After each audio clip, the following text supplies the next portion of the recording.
இன்றைக்கு மாணவர்கள் உயர்கல்வியில் எந்த அளவிற்கு உயர்ந்த இடத்தை எட்டியிருக்கிறோம் என்பதை எல்லோரும் நன்றாக அறிந்திருக்கிறோம், புரிந்திருக்கிறோம்.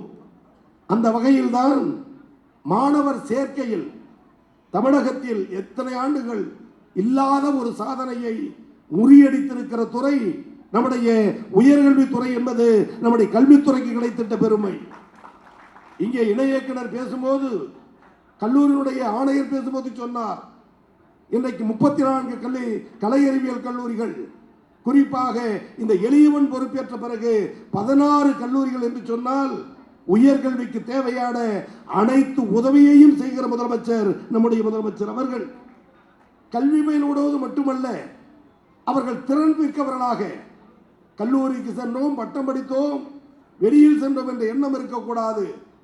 அவர்களுக்கு திறன் மிக்கவர்களாக ஆக்க வேண்டும் என்று ஆண்டுக்கு 10 லட்சம் பேர் என திட்டமிட்டு 41 லட்சம் மாணவியர்களுக்கு திறன் பயிற்சி வழங்கிய முதலமைச்சர் நம்முடைய தமிழ்நாடு முதலமைச்சர் அண்ணன் தளபதி அவர்கள். அதற்கு ஊக்கத்தொகை மாதந்தோறும் 1000 ரூபாய். எனவே 41 லட்சம் பேர். அதனுடைய வளர்ச்சி, அதனுடைய முன்னேற்றம் என்னவென்றால், கடந்த ஆண்டுகளில் பொது தேர்வு எழுதுகிற பொழுது மாநில அரசு நடத்துகிற தேர்வோ மத்திய அரசு நடத்துகிற தேர்வோ, அந்த பொது தேர்வுகளில் IAS IPS போன்ற தேர்வுகளில் தமிழ்நாட்டு மாணவர்கள் பின்தங்கி இருந்தார்கள். இந்த 4 ஆண்டு கால முதலமைச்சருடைய முயற்சி, நான் முதல்வன் திட்டத்தினுடைய பலன், நூற்றுக்கணக்கான IAS IPS உருவாக அடிப்படை காரணம் இந்த நான் முதல்வன் திட்டத்தில் என் மாணவர்கள் பெற்ற பயிற்சி என்பது தமிழ்நாட்டுக்கு கிடைத்த பெருமை. அந்த பெருமைக்காக முதலமைச்சருக்கு நாம் நன்றி சொல்லியாக வேண்டும். குறிப்பாக பெண் கல்வி தடைபடக்கூடாது. ஆணுக்கு நிகர் பெண் இல்லை இல்லை, ஆண்களை விட பெண்கள் மேலானவர்கள் என்பதை நிரூபிக்கிற பேர் இயக்கம் திராவிட இயக்கம். தந்தை பெரியார், அறிஞர் அண்ணா, அன்பு தலைவர் கலைஞர், ஆருயிர் தளபதி இவருடைய அரிய முயற்சி பெண் கல்விக்கு முக்கியத்துவம். எனவே புதுமை பெண் திட்டத்தில் இதுவரை 7 லட்சம் பேர், நினைத்து பார்க்க வேண்டும். இன்னைக்கு தம்பிமார்களுக்கு, மாணவர்களுக்கு தமிழ் புதுமை திட்டத்தில் 2 லட்சம் பேர்.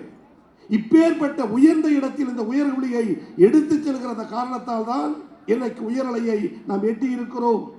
எனவே ஆடவர் கல்லூரி என்ற நந்தனம் கல்லூரி தற்போது இருபாலர் படிக்கிற கல்லூரி. கல்லூரியில் படிக்கிற மாணவ மாணவியர்கள் ஆண் பெண் இருபாலரும் ஒற்றுமை உணர்வோடு, சகோதர பாசத்தோடு, பாலின வேறுபாடு இல்லாமல், நீ மாணவன் நான் மாணவி, இருவருக்கும் பொது சொத்து கல்வி, அது மட்டும்தான் நமது நோக்கம் என பயில வேண்டும் என்பதில் நோக்கம் கொண்ட முதலமைச்சர் நம்முடைய முதலமைச்சர் அவர்கள்.